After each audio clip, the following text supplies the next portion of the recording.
ঘুমোবো আমি, ঘুমোবে তুমি, গল্প শোনাবে ঘুম পড়ি, হালকা আলো চোখ বন্ধ। চলো একটা গল্প শুনি। রাতের গল্প বাংলায়। আজকের গল্প সোনার টিয়া। এক রাজার দুই রানী ছিল, সুয়োরানী আর দুয়োরানী। সুয়োরানী খুব হিংসুটে ছিল, দুয়োরানী অনেক দুঃখী ছিল। দুয়োরানীর কিন্তু দুইটি ছেলে ছিল, আর সুয়োরানীর কোনো ছেলেপুলে ছিল নাই। দুয়োরানীর দুইটি ছেলে, কিন্তু তা সত্ত্বেও তার শান্তি নাই। যন্ত্রণায় কষ্টে দিন কাটে, আর শুধু তার ওপর শাসন চালায় ওই সুয়োরানী। একদিন নদীর ঘাটে স্নান করতে গেছিল সুয়োরানী আর দুয়োরানী দুজনেই। হঠাৎ করে সুয়োরানী দুয়োরানীকে ডেকে বলল, আয় তোর মাথায় তেল লাগিয়ে দিই। অমনি সুয়োরানীর কাছে তেল লাগাতে দুয়োরানী অনেক আনন্দে গেল, কিন্তু তার মাথার কাছে একটি মায়াবী গুঁড়ো লাগিয়ে তাকে টিয়া পাখিতে পরিণত করে দিল সুয়োরানী। দুয়োরানী মুহূর্তের মধ্যে টিয়া পাখি হয়ে গেল। টিয়া পাখি হয়ে সে ডানা মেলে উড়ে গেল। বাড়িতে এসে সুয়োরানী রাজাকে বলল, দুয়োরানী নদীতে ডুব দিতে গিয়ে মারা গেছে, নদীর তলায় তলিয়ে গেছে। রাজা তাই বিশ্বাস করলেন। খুব দুঃখ হলো রাজার। রাজা কিছুদিন কান্নাকাটি করলেন, তারপর সব ভুলে গেলেন। এদিকে সেই টিয়া পাখি উড়তে উড়তে অন্য একটি দেশে গিয়ে পৌঁছালো। সুয়োরানী খুব খুশিতে ছিল, আর দুয়োরানীর দুই ছেলে, তাদের দুঃখে সীমা রইল না। তারা তো রাজবাড়িতেই ছিল, তারা বাবার সাথে থাকত, কিন্তু তাদের মনে মায়ের অভাব, সে কি পূর্ণ হয়? দুঃখের যন্ত্রণায় তাদের দিনগুলি কাটছিল। আগে থেকেও তাদের জীবনে দুঃখের কম ছিল না, কিন্তু যাই হোক, মা তো পাশে ছিল, এখন মাটাও আর রইল না। দুয়োরানী দুঃখিনী সে টিয়া পাখি হয়ে উড়তে উড়তে এক নতুন রাজার রাজ্যে গিয়ে পৌঁছাল। সে কিন্তু সাধারণ টিয়া পাখিতে পরিণত হয়নি। সে দেখতে হয়েছিল সোনার টিয়ার মতো। তার গায়ের রং ছিল সোনালি, যেন দেখে মনে হচ্ছে কোনো সোনার টিয়া পাখি আকাশে উড়ে যাচ্ছে। উড়তে উড়তে উড়তে উড়তে সে গিয়ে পৌঁছালো রাজার রাজবাড়ির মাথায়। সেখানে ছাদে একটি ছোট্ট মেয়ে খেলা করছিল। সে সেই দেশের রাজকন্যা। সুন্দর সোনার টিয়া দেখে সে টিয়া পাখিটিকে ধরার জন্য তার প্রহরীদের বলল। প্রহরীরা ধরে টিয়া পাখিটিকে মেয়েটির কাছে নিয়ে এলো। সেই ছোট্ট ফুটফুটে মেয়েটি তখন তার বাবাকে, মানে রাজামশাইকে বলল, আমি এই সোনার টিয়া পাখিকে আমার কাছে রাখবো বাবা। রাজামশাই খুব খুশি হলেন, বললেন, হ্যাঁ রাখো, সোনার টিয়ার জন্য আমি নতুন খাঁচা বানিয়ে দেব। এরপর রাজামশাই একটি সোনার খাঁচা তৈরি করলেন, ওই সোনার মতো দেখতে টিয়া পাখির জন্য, যেটি ছিল আর কেউ নয়, দুয়োরানী। দিন যায়, এদিকে সুয়োরানীর তিনটি ছেলে হলো।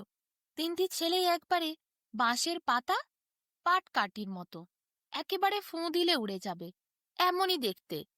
দুয়োরানীর ছেলেদের মতো রূপবান নয়। সুয়োরানীর তা নিয়ে কি দুঃখ, সে কেঁদেই ভাসায়। পাটকাঠির মতো তিনটি ছেলে, রাজা তাদের একদমই পছন্দ করে না। সুয়োরানী গুমড়ে গুমড়ে নিজের হিংসার আগুনে জ্বলে পুড়ে মরতে থাকে। তার মনের জ্বালা, মনে ভীষণ হিংসা। কিভাবে এত বাজে দেখতে হলো তার ছেলেরা, আর ওই দুইটি ছেলে দুয়োরানীর, তারা দিনকে দিন যেন রূপবান হয়েই চলেছে। হিংসায় চলতে চলতে ছোট রানীর চোখে নিদ্রা নাই, পেটে খাবার নাই, সে না কিছু খাচ্ছে না ঘুমোচ্ছে। একদিন রানী একটি ফন্দি আঁটল। সে তার দামি একটি অলংকার লুকিয়ে লুকিয়ে দুয়োরানীর দুই ছেলের ঘরে রেখে এলো। তারপর এসে কাঁদতে বসল। রাজা এসে বললেন, কি হয়েছে, তুমি কাঁদছ কেন? সে বলল, আমার অলংকার নিশ্চয়ই ওই হতভাগারা চুরি করে নিয়ে গেছে। রাজা বলল, তা আবার হয় নাকি? রানী বলল, তবে খোঁজাখুঁজি করো, যার ঘরের থেকে বেরোবে সেই দোষী হবে। রাজা বলল, তাই খোঁজাখুঁজি শুরু হলো। শেষে ওই দুয়োরানীর দুই ছেলের ঘরের থেকেই অলংকারটি পাওয়া গেল। পর সুয়োরানী রাজাকে বলল, তাহলে ওরা চোর, ওদের শাস্তি আপনাকে দিতে হবে, ওদের কাটা মুন্ডু চায়। কিন্তু রাজা বলল, তা কি করে হয়? ওরা চুরি করেছে, চুরির জন্য আমি তাদের শাস্তি দিতে পারি, তাদের মুন্ডু তো কাটতে পারি না। আর ওরা এই দেশের রাজপুত্র। কোনো মতেই সুয়োরানী সেই কথা শুনতে রাজি নয়। সে শুধু বলে, ওই ছেলেদের কাটা মুন্ডু আমার চাই। রাজা বলে, আমি রাজপুত্রদের শাস্তি হিসেবে এই রাজ্য ছাড়া করব, এই রাজ্যের থেকে তাদের তাড়িয়ে দেব, কোনোদিন তাদেরকে সিংহাসনে বসার অধিকার দেব না। কিন্তু আমি তাদের মারতে তো পারি না, তাদেরকে আমি রাজ্য থেকে বিতাড়িত করতে পারি। শিবরানী তাতেই শান্তি পেল। বলল, ঠিক আছে, দুই পুত্রকে আপনি এক্ষুনি এই মুহূর্তে রাজ্য থেকে বার করে দিন। সৈনিকদের ডাকা হলো। দুই রাজপুত্রকে ধরে রাজা লোকেরা রাজবাড়ি থেকে বাইরে বার করে দিল। তা দেখে শিবরানীর মনে কি শান্তি! সে মনে মনে হাসে আর ভাবে, আমি গয়না রেখেছিলাম, আমিই ফাঁসালাম, আর আমি তোদেরকে বাইরে বার করলাম। এদিকে দুয়োরানীর দুই ছেলে, তারা কি করে? দুঃখে কাঁদতে কাঁদতে তারা জঙ্গলের পথ ধরল। অনেক দুঃখ তাদের, মনে ভীষণ যন্ত্রণা। মা তো নেই, বাবার কাছে ছিল তারা। আজ বাবা মুখ ফিরিয়ে নিল। এরপর দুইটি ছেলে গভীর অরণ্যের মধ্যে প্রবেশ করে। সেখানে তারা রাজপ্রসাদ খুলে মনের কিছু ছাল পড়ে আর মনের মধ্যেই বসবাস করতে শুরু করে। বেশ কয়েকদিন যায়। দুই ভাইয়ের মধ্যে একটি ভাই বলে, তাহলে দাদা, আমরা কি বনের মধ্যেই থাকবো? অন্য দাদাটি বলে, না রে, আমরা বনের মধ্যে বেশি দিন থাকবো না, কিন্তু আমরা অন্য দেশে চলে যাব, আর আমরা বাবার কাছে কোনোদিন ফিরবো না। বাবা আমাদের একটুও বিশ্বাস করে না। একটুও তার আমাদের প্রতি মনের মধ্যে বিশ্বাস নেই যে তার সন্তানরা এই কাজ কখনো করতে পারে না। শোন, আমরা মাকে খুঁজে বার করব। আমাদের মাকে খুঁজতেই হবে। তাই আমরা মাকে খোঁজা শুরু করব এই জঙ্গলে। আর আমরা বেশি দিন থাকবো না। কিছু খাবার দাবার জোগাড় করে আমরা নতুন পথের উদ্দেশ্যে বেরিয়ে পড়ব।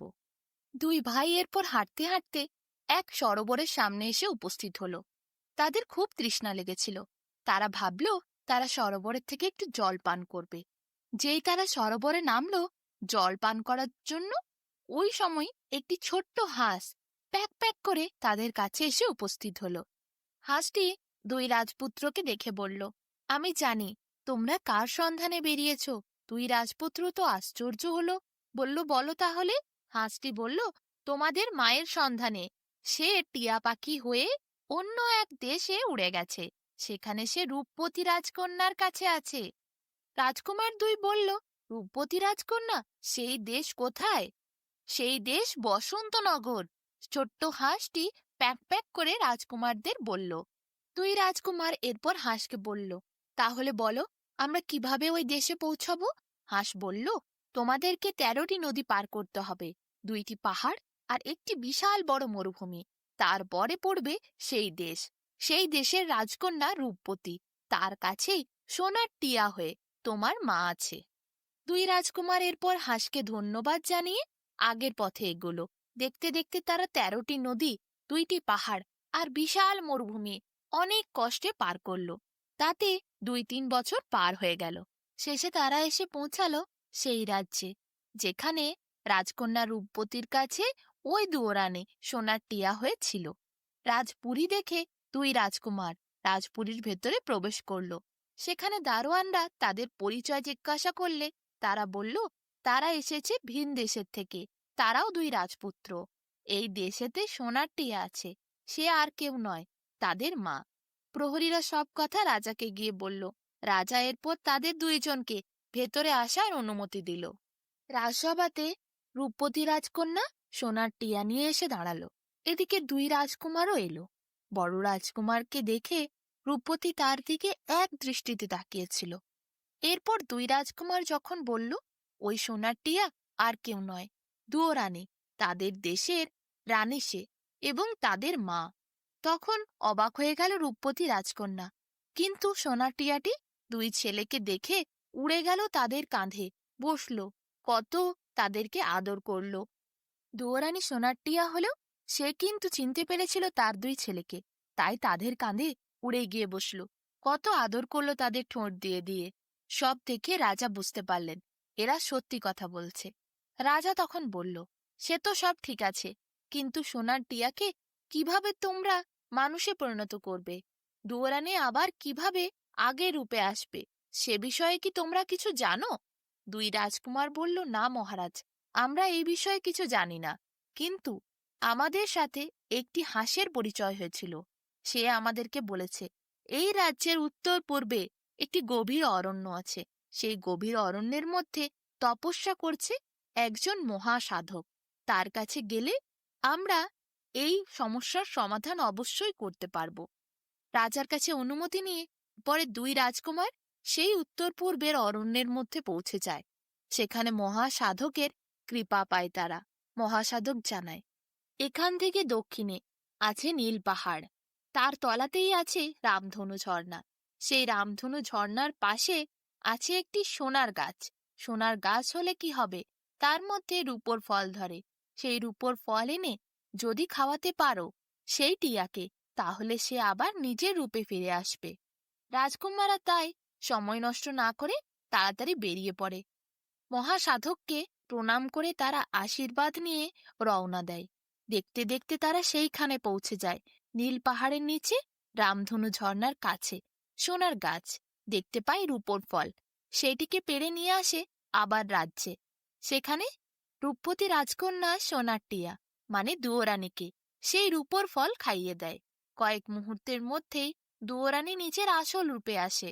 দুয়োরানীকে দেখতে পেয়ে দুই রাজকুমার ছুট্টে গিয়ে তাদের মাকে জড়িয়ে ধরে। এদিকে রূপবতী রাজকন্যা সেও দুয়োরানীর কাছে ছুটে আসে। রূপবতীকে খুব ভালোবাসত দুয়োরানী, আর দুয়োরানীকেও খুব ভালোবাসত রূপবতী। তাই জন্য দুয়োরানী টিয়া রূপের থেকে মানুষ রূপে এসেছে, কিন্তু ভালোবাসার কোনো পরিবর্তন হয় নাই। তিন সন্তানকে ভালো করে জড়িয়ে ধরে অনেক কান্না করে দুয়োরানী। সব দুঃখের কথা খুলে বলে রাজামশাইকে। রাজা এরপর বলে সে কথা বলবে ওই দুই রাজকুমারের পিতার সাথে, মানে ওই দেশের রাজার সাথে, দুয়োরানীর স্বামীর সাথে। রাজামশাই নিজে যান সকলকে নিয়ে দুয়োরানীর রাজ্যে। সেখানে গিয়ে রাজাকে সব কথা খুলে বলেন। এইরকম সুয়োরানীর পরিকল্পনা, ভয়ানক হিংসে দেখে রাজা অবাক হন। তার পিছনে এত কলকাঠি নেড়েছিল সুয়োরানী, দুয়োরানীকে টিয়া বানিয়ে সে আকাশে উড়িয়ে দিয়েছিল। এরপর সুয়োরানীকে রাজসভায় ডাকা হয়। সুয়োরানী তো দুয়োরানীকে দেখে আশ্চর্য হয়ে যায়। তার দুই রাজপুত্র ফিরে এসেছে, এটা দেখেও সে ভয়ে কাঁপতে থাকে। রাজা এরপর তাকে প্রশ্ন করলে সে অলংকারের কথা নিজের মুখে স্বীকার করে সব গড়গড় করে বলে দেয়। রাজা তো ভীষণ রেগে যায়। এদিকে দুয়োরানী, সে কিন্তু সুয়োরানীকে ক্ষমা করে দেয়। সুয়োরানীর তিনটি পুত্রকে দেখে সে খুবই খুশি হয়। দুয়োরানীর মনে অনেক করুণা দয়া ছিল। সুয়োরানীকে সে কিচ্ছু বলে না। সুয়োরানী নিজের কাজে অনুশোচনা বোধ করে। সে কান্না করতে করতে হাউ হাউ করে কাঁদতে কাঁদতে ছুটে যায় দুয়োরানীর কাছে। বলে, আমায় ক্ষমা করে দাও, আমাকে আর শাস্তি দিও না। এই কয়েক বছরে আমি অনেক শাস্তি পেয়েছি, অনেক অনুশোচনায় ভুগেছি, কিন্তু কারুর সামনে স্বীকার করতে পারিনি। এত পাপ কাজ করেছে কিছু পাওয়া যায় না, সেটা আমি অনুভব করেছি। আমার তিনটি সন্তান, তারা বাঁশের পাতার পাটকাঠির মতো হয়েছে। তাদের শরীরে কোনো রকম স্বাভাবিক ভাব নেই, তারা সুস্থ নয়। তাদেরকে কিভাবে সুস্থ করব তাও জানি না। কোনো কারোর ক্ষতি করে ভালো কিছু পাওয়া যায় না, সেটা আমি অনুভব করেছি। তিন সন্তানের দুঃখে হিংসায় আমি তোমার দুই পুত্রের ওপরে অনেক অবিচার করেছি, কিন্তু তারপরও আমি শান্তি পাইনি। সুয়োরানী কান্নায় ভেঙে পড়ে। দুয়োরানীর দৃশ্য দেখে তাকে বুকে জড়িয়ে ধরে, বলে রাজামশাইকে সবার সব ভুল ক্ষমা করে দিন। আমরা আবার নতুন করে জীবন শুরু করি। আমাদের সব পুত্রদেরকে নিয়ে, সন্তানদেরকে নিয়ে আমরা এরপর বাকি জীবনটা সুখে শান্তিতে কাটাই। সুয়োরানীকে সবাই এরপর ক্ষমা করে দেয়। দুয়োরানী ক্ষমা করেছে দেখে আর কেউ কোনো কথা বলে না। এদিকে রাজার দুই পুত্রকে রাজা বুকে জড়িয়ে ধরে, বলে, আমাকে তোমরা ক্ষমা করে দাও বাবারা। আমার তোমাদের ওপর বিশ্বাস রাখা উচিত ছিল, তোমাদের আমি অবিশ্বাস করেছি। ওই সুয়োরানীর কথাকেই বিশ্বাস করে তোমাদের ওপর আমি বিশ্বাস রাখতে পারিনি। তার জন্য আমি হেরে গেছি পিতা হিসেবে, কিন্তু তোমরা আমায় ক্ষমা করো। দুই রাজপুত্র তাদের পিতার হাত ধরে বলে, থাক বাবা, আর কিছু বলতে হবে না। পুরানো সব কিছু বলে আমরাও এরপর নতুন করে শুরু করতে চাই। নতুন করে আবার সুখ শান্তি আসুক আমাদের জীবনে, সবাই একসাথে আমরা বাস করি, এটাই আমরা চাই। সেই রাজ্যে সুখ নেমে আসে। এরপর চারিদিকে উৎসব শুরু হয়। সুয়োরানী দুয়োরানী দুজনকে নিয়ে, তাদের সন্তানদেরকে নিয়ে রাজা এরপর মহা আনন্দে বসবাস শুরু করে। আর রূপবতী রাজকন্যা, সে তো দুয়োরানীর প্রিয় ছিলই। দুয়োরানীকে রূপবতী রাজকন্যাও খুব ভালোবাসত। রূপবতীর সাথে দুয়োরানীর সব থেকে বড় ছেলের খুব বন্ধুত্ব হয়। অনেক বছর পর তাদের বন্ধুত্ব এক নতুন সম্পর্কে পরিণত হয়। দুয়োরানীর বড় ছেলের সাথে রূপবতীর বিয়ে হয়। এরপর তাদের জীবনে সুখে শান্তিতে ভরে ওঠে।